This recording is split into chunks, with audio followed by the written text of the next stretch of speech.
Now, Theresa May is to chair a new task force aimed at tackling modern slavery in the UK. More than £33 million from the foreign aid budget will be used to fund initiatives in nations from where people are trafficked. The Prime Minister says she will make it a national mission to crack down on what she's described as a barbaric evil. Frankie McCamley reports.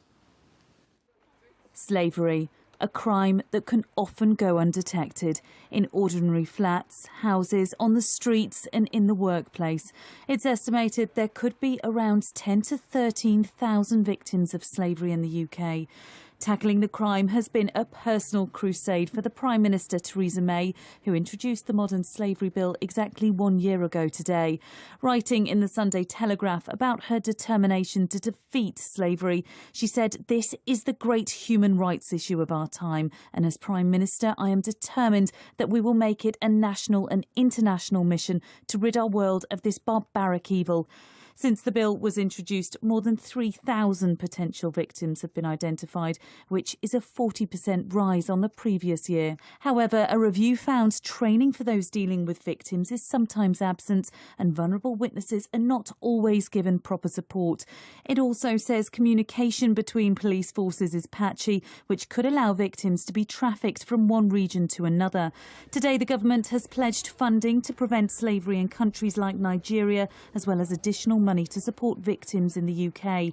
The Prime Minister will also chair a new cabinet task force aimed at tackling modern slavery, and an inspection will take place into how police forces treat the crime. Frankie McCamley, BBC News. Well, the barrister Caroline Haughey has carried out a government review to mark the first anniversary of the Modern Slavery Act, and she joins us now. Very good to see you. How would you define this problem, which Theresa May has been very clear she called it a barbaric evil? How do you see it?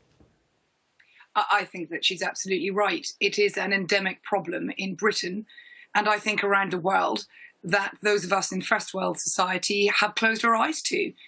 It's pretty horrifying to think that people, our fellow human beings, can treat another human being like a piece of property, or in many cases like a piece of dirt. And I think it is an endemic problem, but we in Britain are leading the way in dealing with it.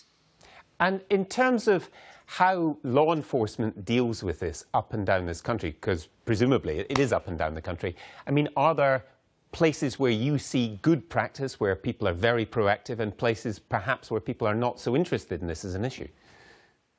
Well, I've seen lots of good practice, very positive good practice, very novel thinking, very enthusiastic desire to ensure that the Act is being implemented properly.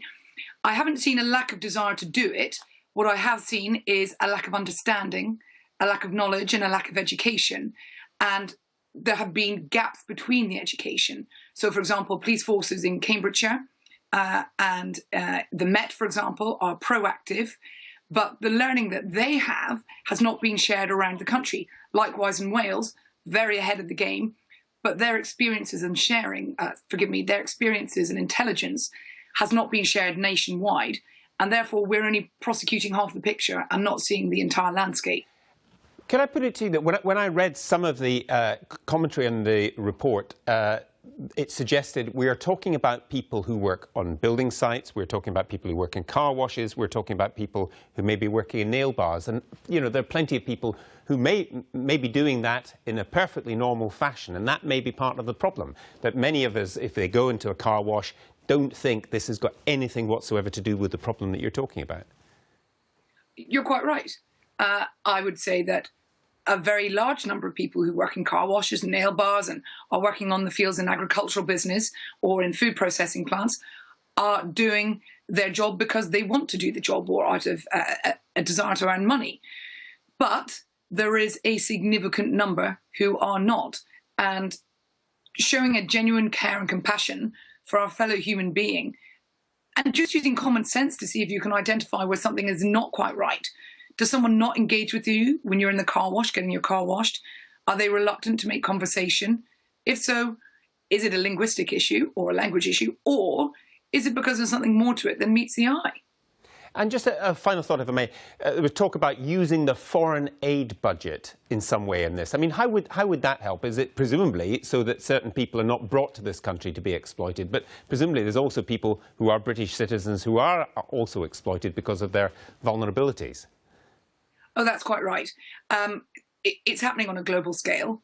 And if you can imagine being a young male from another jurisdiction who doesn't speak the language, doesn't have his travel documents, has no phone, no money and no access to resources that we take for granted, put the same reflection on someone going from Britain, going to another jurisdiction and not having that availed of them.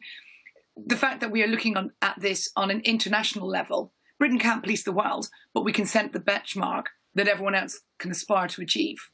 And I see that that is what is being achieved. Thanks very much for taking the time to talk to us, Karen.